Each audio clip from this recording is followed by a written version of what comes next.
عزیزان گرامی، میں نے اپنے گزشتہ لیکچر میں اردو تنقید کی دو قداور شخصیات حسن عسکری اور ڈاکٹر وزیر آغا کا ذکر کیا تھا، اور بات ہو رہی تھی اردو نثر کی عملی تنقید کی۔ اس ضمن میں میں نے یہ عرض کیا تھا کہ ان دونوں نقادوں نے اردو نثر کی تنقید کو فروغ دیا اور اس سلسلے میں اپنے نظریات کی عملی شکل پیش کی۔ آج میں جس نقاد کا ذکر کرنے جا رہا ہوں ان کے بہت سے حوالے ہیں۔ ان کی ایک حیثیت ایک استاد کی ہے، ایک شاعر کی ہے، ایک نقاد کی ہے، اور جہاں تک تنقید کا تعلق ہے اور ان کے نقاد ہونے کا سوال ہے تو ان کا اسم گرامی اردو کے اہم نقادوں کے ساتھ لیا جاتا ہے۔ میری مراد ڈاکٹر سجاد باقر رضوی سے ہے، جنہوں نے کسی ایک علم یا کسی ایک تنقیدی دبستان سے منسلک رہنے کے بجائے مختلف علوم سے استفادہ کیا اور ادب کی تفہیم میں نفسیات سے، عمرانیات سے، فلسفے سے اور جمالیات سے سبھی سے استفادہ کیا۔ انہوں نے ادب کو مختلف خانوں میں تقسیم کرنے کے بجائے اس کی کلیت کو دریافت کرنے پہ زور دیا، اور اس سلسلے میں انہوں نے ادب کو سمجھنے کے لیے مادری اصول اور پدری اصول کی اصطلاحیں وضع کی۔ چنانچہ علم نفسیات کی ان دو اصطلاحوں کو انہوں نے اردو ادب کے پس منظر میں وسعت دے کر ادب، تہذیب اور زندگی کو سمجھنے کی اساس بنایا۔ ڈاکٹر سجاد باقر رضوی کا یہ نقطہ نظر ہے کہ زندگی کی دو سطحیں ہیں، ایک افقی سطح ہے اور دوسری عمودی سطح ہے۔ ان دو سطحوں کے حوالے سے وہ تنقید کو ایک نیا رخ دینے کی کوشش کرتے ہیں۔ ان کے خیال میں افقی سطح زندگی کی وہ ہے جو اس کی روزمرہ کی زندگی کی سطح ہے، جس میں وہ کھاتا پیتا ہے، خوش رہتا ہے، دکھ اٹھاتا ہے، اپنے جبلی تقاضے پورے کرتا ہے، معاشرتی تعلقات استوار کرتا ہے، اور عمودی سطح میں وہ عام سطح سے اٹھ کر اعلیٰ فکری سطح پر آ جاتا ہے۔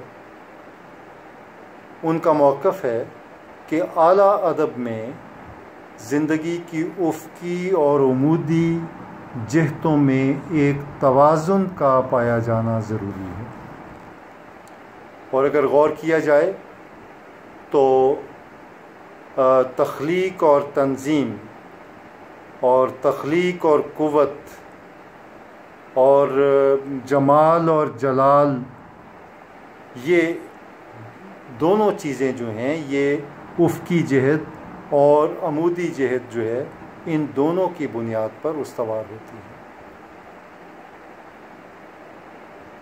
ڈاکٹر سجاد باقر رضوی کی تنقید ہماری زندگی سے کلیت کی گمشدگی کی خبر اور اس کی بازیافت کا عمل ہے۔ چنانچہ وہ ہمارے تہذیبی، معاشرتی اور قومی مسائل کے حل کے لیے اسی کلیت کو قائم کرنے کی بات کرتے ہیں۔ انہوں نے ایک متوازن معاشرے کی تشکیل کے لیے اس افقی اور عمودی سطح میں توازن کو ضروری قرار دیا۔ چنانچہ کئی اقتباسات یوں تو ان کے پیش کیے جا سکتے ہیں، لیکن وقت کے لحاظ سے یہ اقتباس پیش کرنے کی گنجائش نہیں ہے، لیکن ایک میں اقتباس جو ہے ان کا وہ ضرور آپ کے سامنے رکھوں گا، جس میں انہوں نے غیر تخلیقی معاشرے میں ادب اور ادب کے قومی کردار کے تقاضوں کو سامنے رکھتے ہوئے ایک اس کی عکاسی جو ہے وہ ان الفاظ میں کی ہے کہ وہ عملی ذہن جو ادب میں محض معاشرت کا عکس دیکھتا ہے اور ادب کو ماحول کی عکاسی کا ذریعہ سمجھتا ہے، انسانی معاشرے میں ادیب کے رول کو نہیں سمجھتا۔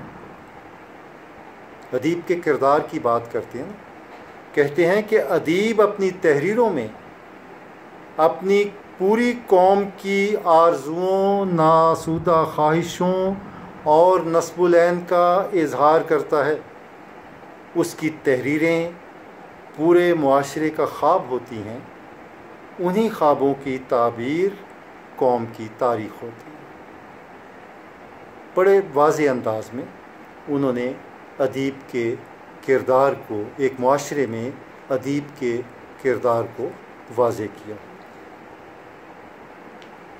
اس سلسلے میں ان کی کتاب تہذیب و تخلیق وہ ہماری رہنمائی کرتی ہے، جس میں عملی تنقید کے مظاہر موجود ہیں اور اس میں نظریہ سازی بھی ہے، لیکن جو زیادہ تر اس کا حصہ ہے وہ عملی تنقید سے وابستہ ہے۔ چنانچہ اس میں انہوں نے عملی تنقید کو مختلف اصناف کے حوالے سے انہوں نے پیش کیا ہے، اور اس میں اپنے انہی اصولوں کو وہ ساتھ لے کر چلے ہیں جنہیں وہ مادری اور پدری اصول کا نام دیتے ہیں۔ چنانچہ بنیادی طور پہ وہ اپنی تنقید میں تہذیب اور تہذیبی رویوں کو اہمیت دیتے ہیں۔ ان کے خیال میں قوت اور تخلیق یہ وہ ہتھیار ہیں جن سے اپنے عہد کی ناطاقتی اور بنجر پن اور جمود اور انتشار کو ختم کیا جا سکتا ہے۔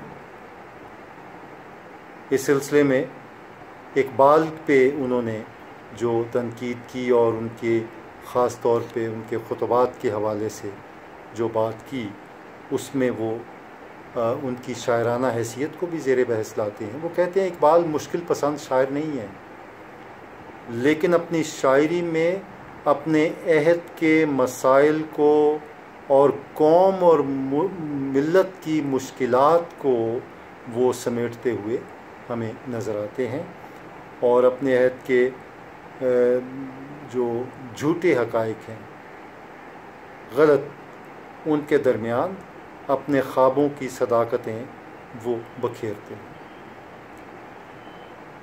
ڈاکٹر سجاد باقر رضوی کے بعد ایک اہم نام جو تنقید کا ہے وہ جیلانی کامران کا نام۔ جیلانی کامران بنیادی طور پہ انگریزی ادب کے استاد تھے، اور ساری زندگی انہوں نے انگریزی پڑھائی، اور بنیادی طور پہ تو ان کا جو پہچان ہے وہ شاعری کی ہے۔ تو ایک تخلیق کار ہی ایک بہت اچھا نقاد ہو سکتا ہے، تو اسی حوالے سے ان کی تنقید جو ہے اس میں بھی بہت صلابت اور وہ بہت گہرائی پائی جاتی ہے۔ تو ان کی جو عملی تنقید ہے وہ نثر میں دو مثالیں میں صرف پیش کروں گا محض ان کے تعارف کے لیے۔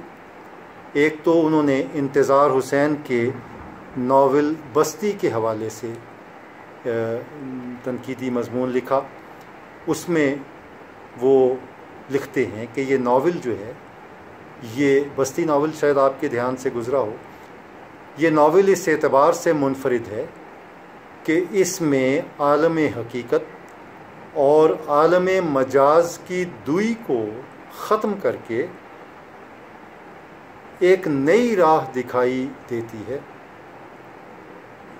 یہ دونوں عالم جو ہیں، عالم حقیقت اور عالم مجاز، یادداشت کا حصہ بن کر مسافتوں، فاصلوں اور زمان و مکان کے بعد کو ختم کر دیتے ہیں، فاصلوں کو اٹھا دیتے ہیں، ختم کر دیتے ہیں، اور انسان کم از کم ذہنی سطح پر ایک وحدت کے حصول میں کامیاب ہو جاتا ہے۔ مگر اس ناول کا المیہ یہ ہے کہ اس کا انسانی جغرافیہ یادداشتوں سے برابر کٹا ہوا جغرافیہ ہے، اور اس طرح ایک مکان کی صورت میں گم ہے۔ یوں یہ ناول کے خاتمے تک پہنچتے پہنچتے اس کا جو تاثر ہے وہ اداس تر ہو جاتا ہے اور افق دھندلا جاتا ہے۔ یاس اور نا امیدی کے جذبات ابھرتے ہیں، اور ارسطو کی زبان میں ان کا کیتھارسس بھی ممکن نہیں ہوتا۔ صورتحال کسی عفریت کی طرح قداور، سنگین اور بے درد دکھائی دیتی ہے، اور اس میں گھرے ہوئے کردار بے معنی، بے مقصد، بے ارادہ اور بے بس نظر آتے ہیں۔ بعض اہل فکر ایسی کیفیت کو انسانی قوت تدبیر کے خاتمے کا نام دیتے ہیں۔ یہ تنقیدی مضمون ان کا 3 ماہی معاصر میں شائع ہوا تھا، اگست 1983 میں، اور اس کا عنوان ہی یہ تھا، بستی، جنگل اور شہر۔ اسی طرح ایک دوسرے ناول کے حوالے سے جیلانی کامران کی یہ تنقیدی جو سطور ہیں وہ میں پیش کرتا ہوں، اور وہ ناول ہے دیوار کے پیچھے، اور یہ ڈاکٹر انیس ناگی کا ناول ہے۔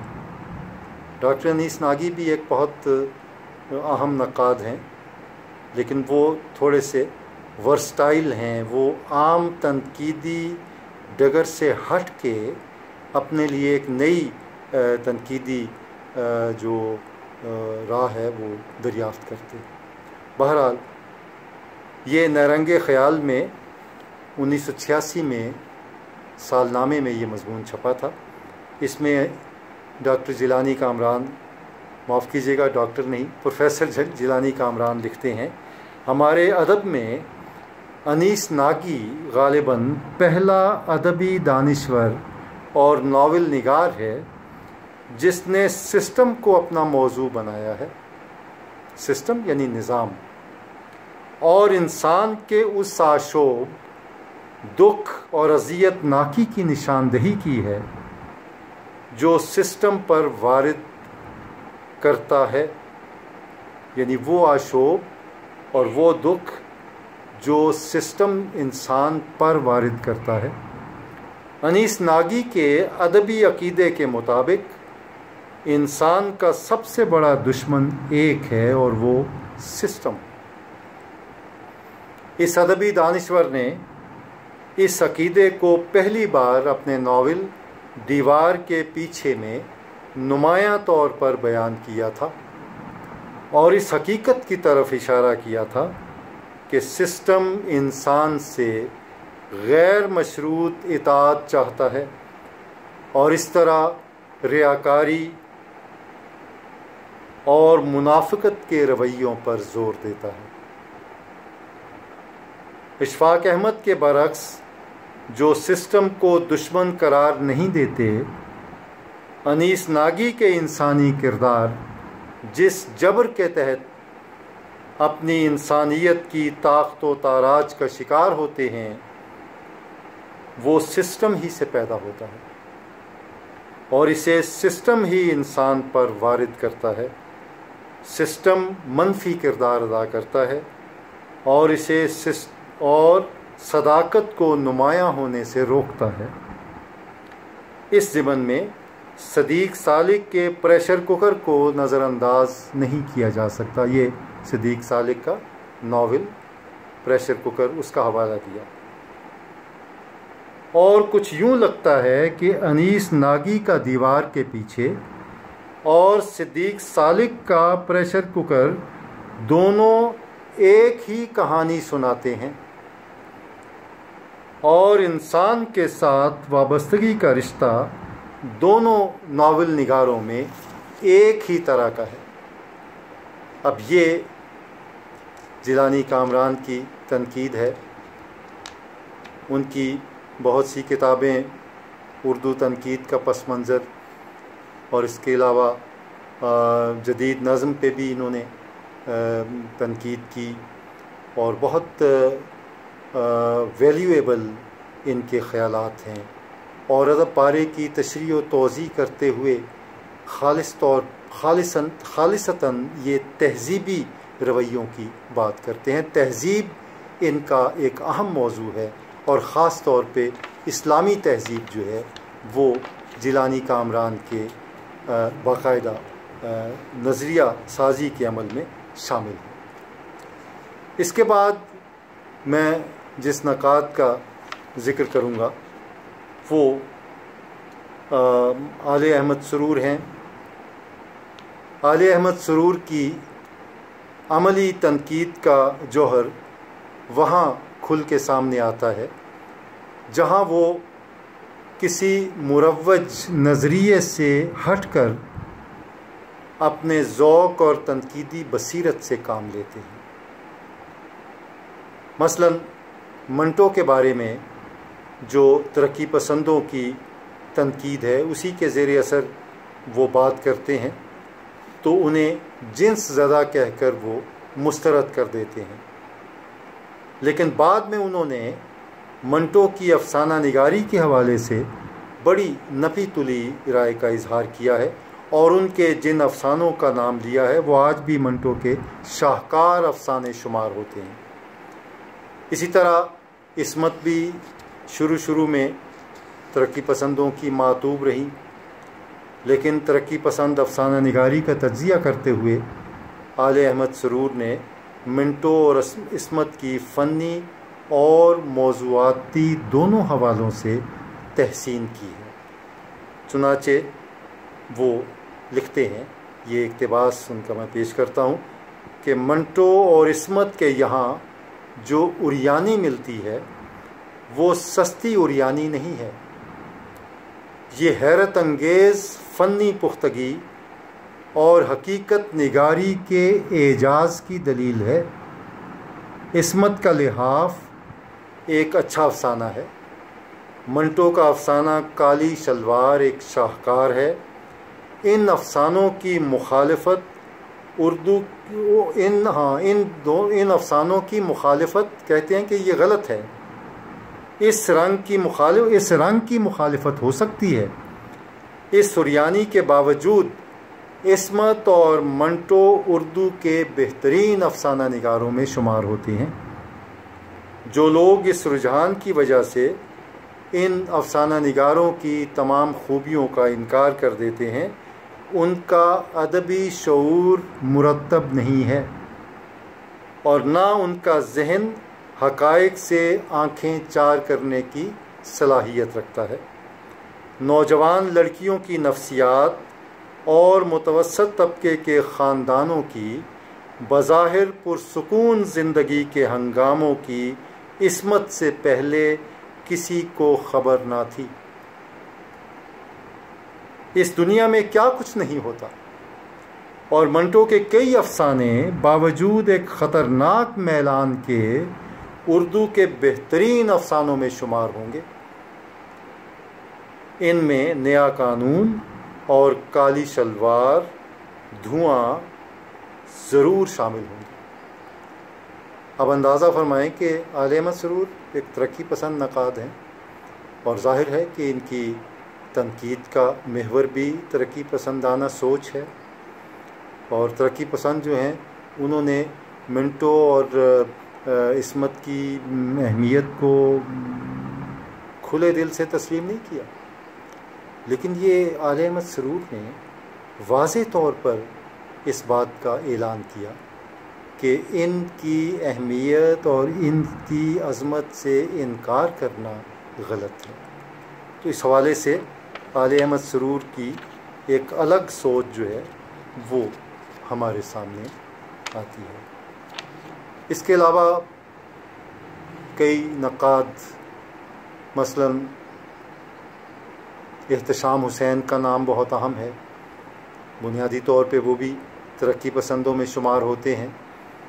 ادب اور سماج ان کی وہ پہلی کتاب ہے جس نے بہت سے ذہنوں کو متاثر کیا، اور ایک عمرانیات کے خاص طور پہ حوالے سے عمرانی سوچ جو ہے، سماج کی سوچ، اس کو پروان چڑھانے میں ایک نمایاں رول جو ہے وہ اس نے ادا کیا۔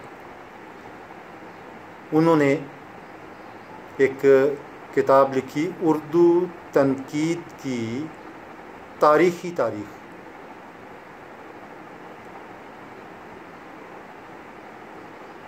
معاف کیجیے گا، میں اس کو الٹ بول گیا، اس کو درست کر لیں، اردو تاریخ کی تنقیدی تاریخ۔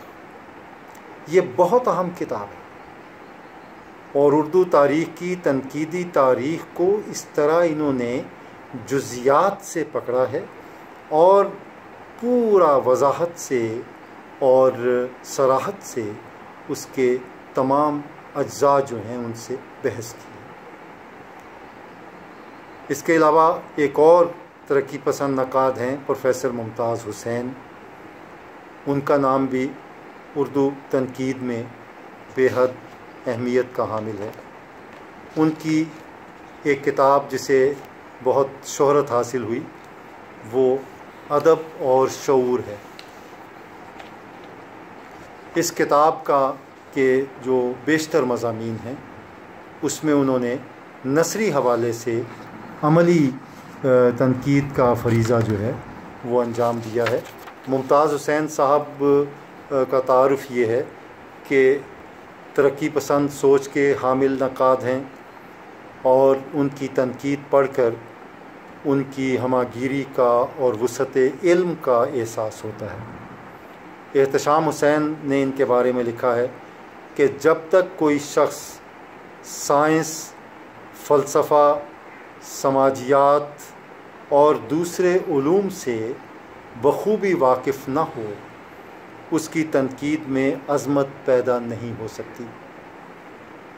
اس کے بعد وہ ممتاز حسین کا ذکر کرتے ہیں اور یہ لکھتے ہیں کہ ممتاز حسین کی تنقید پڑھ کر ان تمام علوم کی موجودگی کا احساس ہوتا ہے،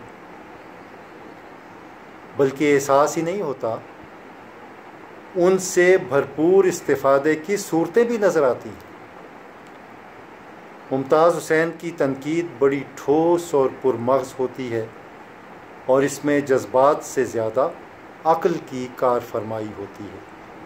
وہ اپنے خیالات کو دلائل اور تاریخی واقعات سے مضبوط کرتے ہیں، اور ان کی تحریروں میں ایک پروقار سنجیدگی اور ذہنی ترفع کا احساس ہوتا ہے۔ اس کے بعد ان کی تنقید کی جو عملی صورت ہے وہ ہمیں ان کے بعض بہت اہم مضامین، مثلا یہ میں نے جس کتاب کا نام لیا ادب اور شعور، اس میں ایک مولانا حالی کی تنقید کے بارے میں، ان کی مقدمہ شعر و شاعری کے حوالے سے جو ان کی تنقید ہے اس پر ان کا ایک مضمون ہے۔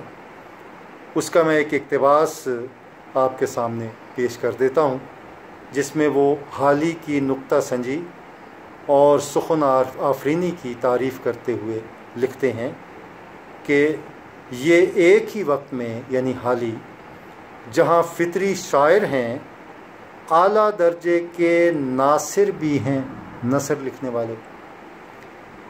لائف نگاری کے ساتھ نکتہ سنجی اور سخن آفرینی کا ایک خاص سلیقہ ہے۔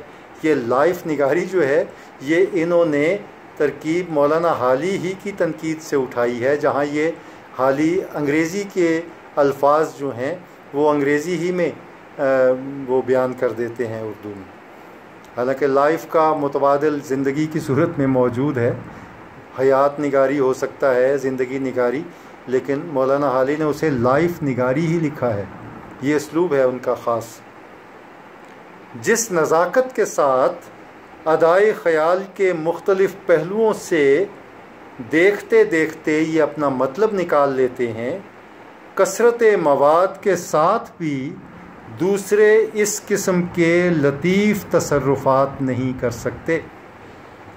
طبیعت میں ایک جچا تلا خاص طرح کا مادہ ہے جو حشو و زوائد سے غرض نہیں رکھتا، اور ساتھ ہی کسی موضوع بحث میں ان نکات متعلقہ کی طرف نہایت خوبصورتی سے فوراً انتقال ذہن کا باعث ہوتا ہے، جو دراصل اس بحث کی جان ہوتے ہیں۔ اب یہ تنقید انہوں نے بڑی خوبصورتی سے مہدی الافادی کے جو الفاظ ہیں ان کو انہوں نے حالی پر چسپاں کیا۔ بنیادی طور پہ مہدی الافادی کی نثری تحریر کا یہ جائزہ لے رہے ہیں، اور اس میں مولانا الطاف حسین حالی کی نثر کو بھی انہوں نے شامل کیا، اور اس کا انطباق جو ہے وہ انہوں نے مولانا حالی کی نثر پہ کیا۔ مہدی الافادی کا نام جو ہے وہ بڑا اہم ہے، اور اگرچہ بہت کم نقادوں نے انہیں اپنا موضوع بنایا، لیکن مولانا حالی کا ذکر کرتے ہوئے وہ مہدی الافادی کا حوالہ بھی لے کے آتے ہیں۔ بنیادی طور پہ مولانا حالی کی جو نکتہ سنجی ہے، نکتہ آفرینی ہے اور سخن فہمی ہے، اس کا ذکر کرتے ہوئے مہدی الافادی کا یہ اقتباس ہے۔ اس کے بعد اس کا آگے جو جائزہ لیتے ہیں اس اقتباس کا، اس کو آپ دیکھیے کہ مہدی الافادی کے بارے میں کیا کہتے ہیں۔ مہدی الافادی کے یہ جملے منطق کے اعتبار سے ناقص ہیں، یعنی جو پہلا جملہ جس میں لائف نگاری کا ذکر کیا، میں نے عرض کیا تھا کہ مولانا حالی کا بھی یہی اسلوب ہے۔ مثلاً وہ سویلائزیشن سر سید احمد خان کی طرح یہ لفظ بھی استعمال کرتے ہیں، انگریزی کے الفاظ جا بجا استعمال کرتے ہیں، اور یہ سر سید کی انگریزی دانی اور انگریزی بیانی کا یہ اعجاز ہے کہ ان کے جو معاصرین تھے یا ان کے بعد کے لوگ، انہوں نے اسی اسلوب کو اختیار کرنے کی کوشش کی۔ تو یہ کہتے ہیں کہ یہ جملے جو ہیں وہ ناقص ہیں۔ پہلے جملے میں نزاکت اور کثرت مواد کا تقابل، مثلا انہوں نے کہا کہ کثرت مواد کے ساتھ، یعنی جس نزاکت کے ساتھ ادائے خیال کے پہلوؤں سے دیکھتے ہیں چیزوں کو، اسی حوالے سے وہ کثرت مواد کو بھی پیش نظر رکھتے ہوئے اس قسم کے جو لطیف تصرفات ہیں وہ دوسرے لوگ نہیں کر پاتے کثرت مواد رکھنے کے باوجود۔ تو یہ موازنہ کیا انہوں نے نزاکت خیال کا یا نزاکت ادا کا کثرت مواد کے ساتھ۔ وہ کہتے ہیں یہ تقابل بے جا ہے۔ یہ ہے اصل میں تنقید، کیونکہ وہ دونوں ہم جنس اشیاء نہیں ہیں۔ تقابل جو ہے وہ ہم جنس اشیاء کا ہوتا ہے۔ ہم جنس کی بات تو الگ رہی، میں تو یہ بات کہتا ہوں اور یہ بات اکثر نقادوں نے کہی ہے کہ ان دو شاعروں کا تقابل بھی نہیں ہو سکتا یا ان دو ادیبوں کا بھی تقابل نہیں ہو سکتا جو مختلف زمانوں سے تعلق رکھتے ہیں۔ مثلا میر کا اور غالب کا تقابل نہیں ہو سکتا، کیونکہ میر کا زمانہ 18ویں صدی کا ہے اور غالب کا زمانہ 19ویں صدی کا ہے، تو گویا آپ 18ویں اور 19ویں صدی کا تقابل کر رہے ہیں۔ تقابل ہم جنس اور ہم خیال اور ہم پیرایا شخصیتوں اور ادیبوں کا ہوتا ہے۔ اصل تقابل حالی کے لطیف تصرفات اور دوسروں کے تصرفات کے درمیان ہے۔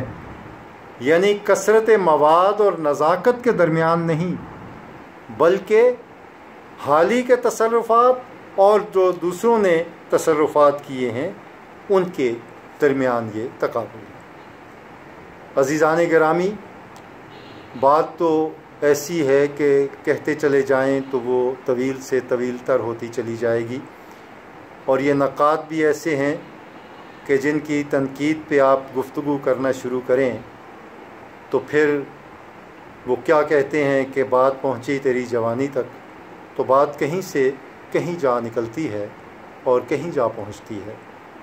یہ میں نے چند نقاد نمونے کے طور پر آپ کے سامنے رکھے ہیں اور ان کی عملی تنقید سے مختصر مثالیں آپ کے سامنے پیش کی ہیں۔ تو اسی حوالے سے میں اس گفتگو کو سمیٹتا ہوں۔ گفتگو ہماری تھی کہ اردو نثر اور عملی تنقید، تو اس میں ہم نے حسن عسکری کا ذکر کیا، ڈاکٹر وزیر آغا کا ذکر کیا، اس کے بعد ہم نے ڈاکٹر سجاد باقر رضوی کا ذکر کیا، جیلانی کامران کا ذکر کیا، آل احمد سرور کا ذکر کیا، ضمناً احتشام حسین کا ذکر کیا اور پروفیسر ممتاز حسین کا ذکر کیا۔ ان نقادوں کو اگر آپ پڑھنا چاہتے ہیں تو ان کی اصل کتابوں تک رسائی حاصل کریں، کیونکہ جب تک آپ اس بنیاد تک نہیں پہنچیں گے جہاں سے ان نقادوں کی آواز اٹھتی ہے، جس بنیاد سے، اور اس فضا میں نہیں پہنچیں گے جس فضا میں ان کی تنقید کا سلسلہ جو ہے وہ نمایاں ہو کے ہمارے سامنے آتا ہے، اس وقت تک آپ صحیح طور پہ ان سے شناسائی حاصل نہیں کر سکیں گے۔ اسی پہ میں اپنی گفتگو کو ختم کرتا ہوں۔ اپنا خیال رکھیے گا، موجودہ حالات میں آپ پہ بہت ذمہ داری عائد ہوتی ہے، اپنا بھی خیال رکھیے اور اپنے اہل خانہ کا بھی خیال رکھیے، اور دوسرے اہم بات یہ کہ چند روز میں آپ کے فائنل امتحان شروع ہونے والے ہیں۔ غالباً تنقید کا پرچہ جو ہے وہ ہفتے کے روز یعنی 18 جولائی کو ہوگا، تو کوشش کریں کہ جتنا بھی تنقید کے حوالے سے میرے لیکچرز ہیں، گفتگو ہوئی ہے، اس پہ ایک نظر ڈال لیں، اور خاص طور پہ جو اصطلاحات ہیں اردو تنقید کی ان کو بنظر غائر دیکھیں۔ تنقید کی جو تجزیہ، تشریح، تعبیر وغیرہ پہ گفتگو پروفیسر عبدالرؤف صاحب نے کی، اس کو بھی گہری نظر سے دیکھیں، کیونکہ ہمارے دونوں کے سوالات مشترکہ پرچے میں ہوں گے۔